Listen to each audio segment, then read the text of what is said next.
Hey kids! Thought we had that replaced. Oh, sorry guys, I didn't see you there. With Halloween drawing to a close, I think it's time we do another top 10. This is my list for the top 10 scary, but also monster films. What I mean by that is I'll be going over films which I find slightly scary, but also with films starring famous monsters. If you do not think that some of my choices are that good, well, tough. It's my list and I can do whatever I want with it. So let's end off Cameroon with the top 10 scary but also monster films. Number 10, Monster Squad. This 80s classic is definitely a real blast from the past if you want to go back, and definitely deserves the full movie cam review, but I think it's earned a decent spot on this list. Sure, it's an 80s film, but it's a film about monsters as well. The plot is simple. Dracula, along with famous monsters like Frankenstein's monster, the mummy, the creature from Black Lagoon, and the werewolf, have all travelled back into the future of the 80s. It's a group of boys form a group called the Monster Squad and have to defeat them before Dracula takes over the world. This film is littered with the 80s. And I swear, you could watch it again and again and again and never get bored of it if you grew up in the 80s watching monster films. It's definitely a real throwback, and I think that every actor in the film is crazy. So if you're looking for a film that's not quite your cup of tea but still enjoy seeing classic monsters in a futuristic environment, then this is the film for you. Moving on, next film. Number 9, The Shining. Now here's a film that has gotten the full movie cam review. Well, not full, we haven't seen clips of the film, but in actuality, the film has been getting a lot of praise. And with its new sequel / reboot coming out, I think it was only fair to put it on the list.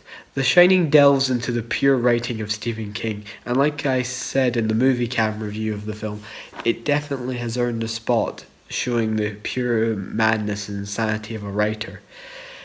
So, like I said, the plot of The Shining is very simple. A famous writer named Jack, played by Jack Nicholson, moves along with his wife and their son and moves them to the Overlook Hotel to watch it for the winter time. It turns out that the last owner went crazy, killed his family, and now the hotel's haunted by ghosts of futures past. So, kind of like the ghosts from Luigi's Mansion if they died in Eddie Murphy's Haunted Mansion, which was then killed by, Freddy Krueger, we'll just say.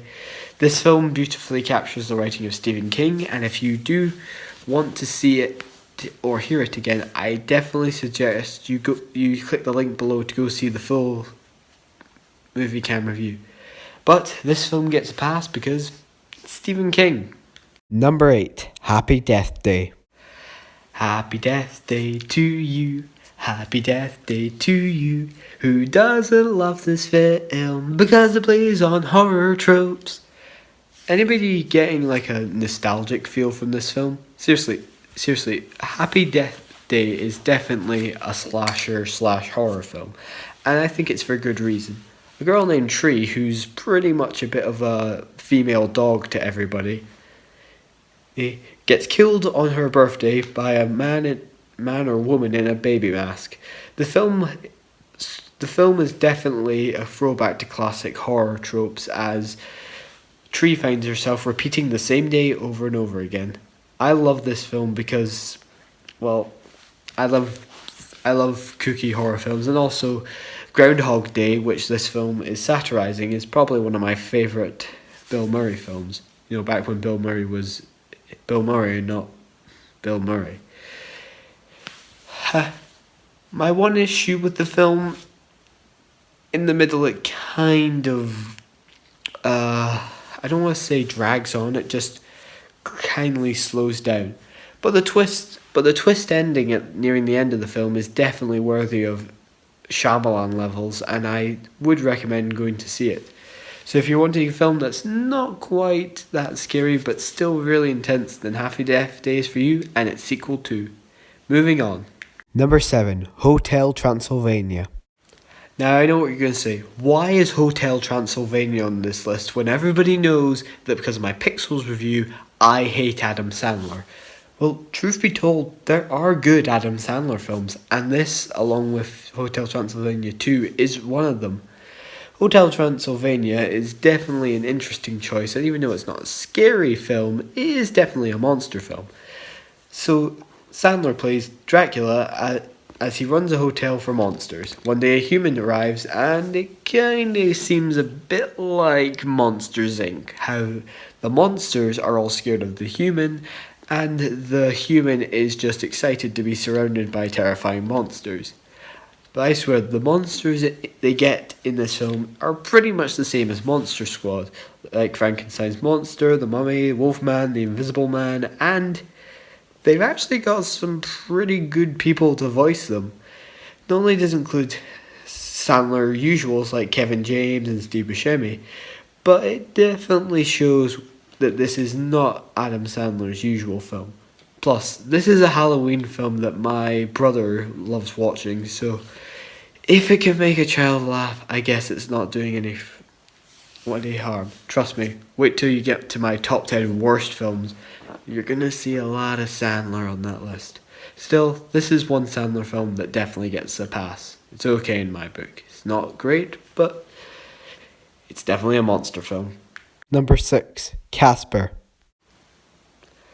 Adaptations of original works are great, but why Casper? And you're probably also wondering, why is this also on the list? Well, I actually think that Casper is pretty scary. Yeah, growing up when I was watching this film, I was terrified of Casper. Mostly because he looked like the ghost of Charlie Brown if he was invaded by one of the ghosts from Eddie Murphy's Haunted Mansion. And I know that was a mouthful of words to say, but it's definitely terrifying. So, what's the story? Well, a famous woman buys out a house which was left by her father, but it seems that Casper, along with his ghostly uncles, have decided to take up residence. She hires a man and her daughter, played by Christina Ricci, who meet Casper and try to get him to leave. But they actually find out that he's pretty cool and that they're actually just wanting to break into the mansion to steal a treasure which they're buried deep below. So yeah, this film scared me as a child, mostly because I was terrified that Casper, again, Charlie Brown. But the film isn't the film. I think the film's scary because of how bad it is. I don't think any joke I watched in this film is possible, and I don't think anything else about the film is having any defining qualities. But you're probably saying, but why did you put it on the list then? Well, I like Casper as a character. The film is terrible, but I actually liked Casper as a character. I actually went on YouTube and found an old Casper short, and even though he's a friendly ghost, he's just so freaking likable. It's like growing up. It's like if you liked, like, say, Winnie the Pooh or Mickey Mouse. You just have these everlasting characters which you don't love, but you just know they're everlasting characters, so they're going to be there forever. In terms of this is a good film, a bad film, it's not the best film, but if it can still scare me growing up, it's definitely doing its job. Number 5. Van Helsing. Now we're back into monster territory, and Van Helsing is probably one of Hugh Jackman's lesser known films. But okay, what's the plot? Well, Dracula lives alone in dystopian Eastern Europe, along with his evil vampire mistresses who plan to produce vampire babies to take over the world. Hugh Jackman plays Van Helsing, who's sent in to take him down. And along the way, he comes in contact with some of the classical monsters, which includes the Wolfman, Frankenstein's monster, and even a very good twist of something we've done on this channel before, Jekyll and Hyde. Even though we only see the Hyde side, and even that's a little bit hard to swallow because he's a bit Scottish, I definitely enjoyed seeing it. But the film definitely lacks depth, and our main lead is definitely just Hugh Jackman if he was, I don't know, Blade. But still, the film does get a pass because the monsters and effects are really good for the times. And I think this is probably one of my favourite monster films. Even though I don't like the film in general, I really do love seeing these classical monsters in a third world environment. And this film beautifully displays that. Even though the CGI is a bit off a few times, it definitely recaptures what we love about classical monsters, that they're supposed to be scary. So this film gets a pass in my book. Not a good Hugh Jackman film, but a really good monster flick. Number 4. The Addams Family. Da da da dum. Da da da dum. Why? It's on the list.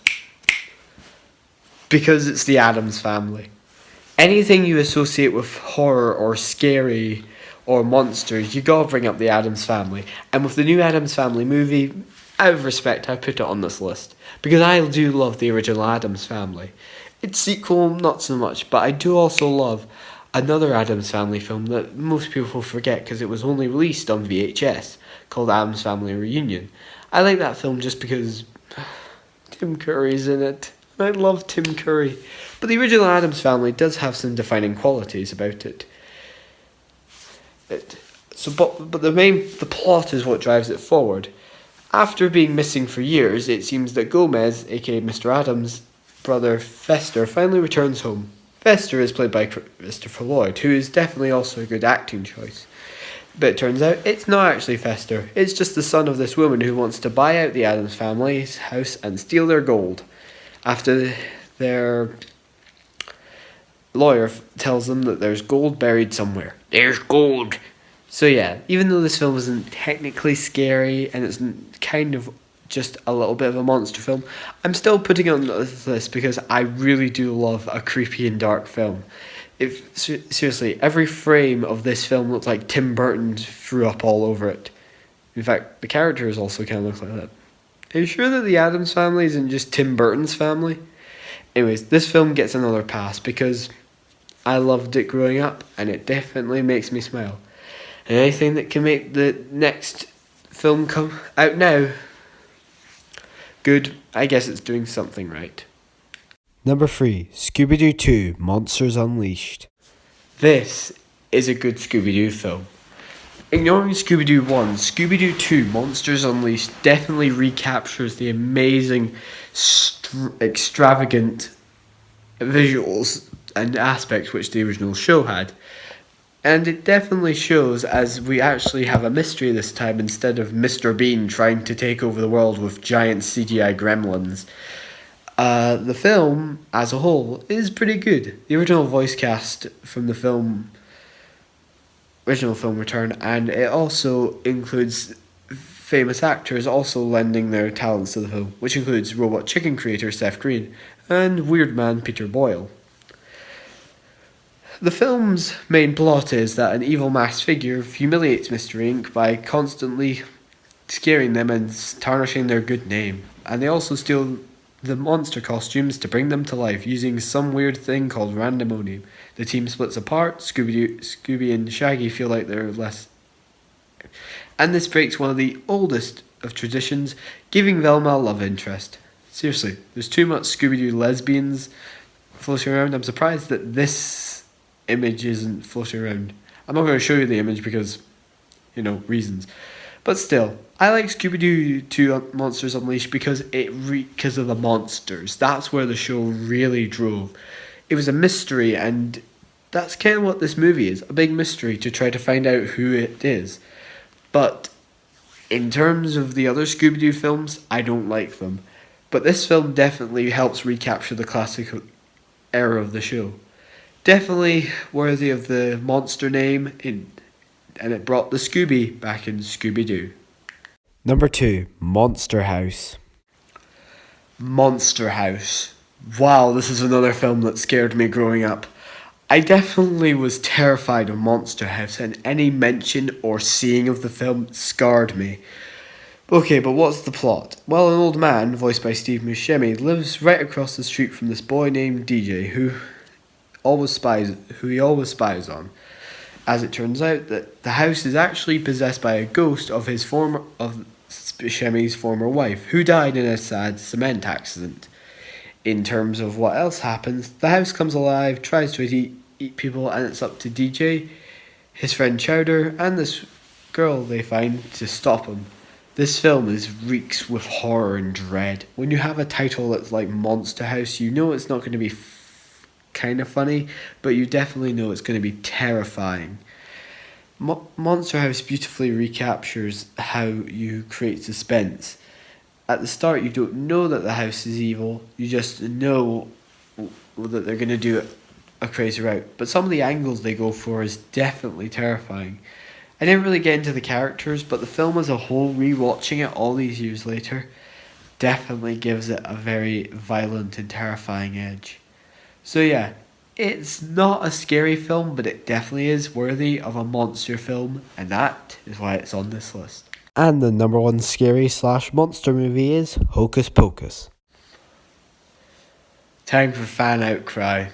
Time for the ultimate bitch slap.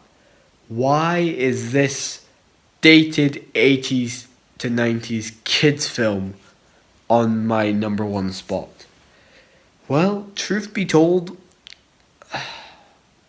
the film isn't good. I know it isn't. I know I'm going to get backlash for this, but call it a guilty pleasure. I know that's a very loose term to use, but it's one of my Halloween guilty pleasures. I enjoy seeing it every year, and it really, really ages with time. It doesn't age well, but it's definitely worthy of this list. It's a monster film because we have 3 witches, and it's also quite scary because you don't know what they're going to do. Is there going to be a twist, or is it just going to be a normal film? And also, it's really funny. Even though it's not scary half the time, I did find it quite amusing. So, it's a guilty pleasure, but it's my guilty pleasure. So I think I'm entitled to it. Not a scary film, but definitely worthy of this list. So, what's your favourite scary film or monster film? Leave it in the comments below, and as always, like, favourite, subscribe, and of course, comment. I'll see you guys in the next video, because Cameron Ween is almost finished.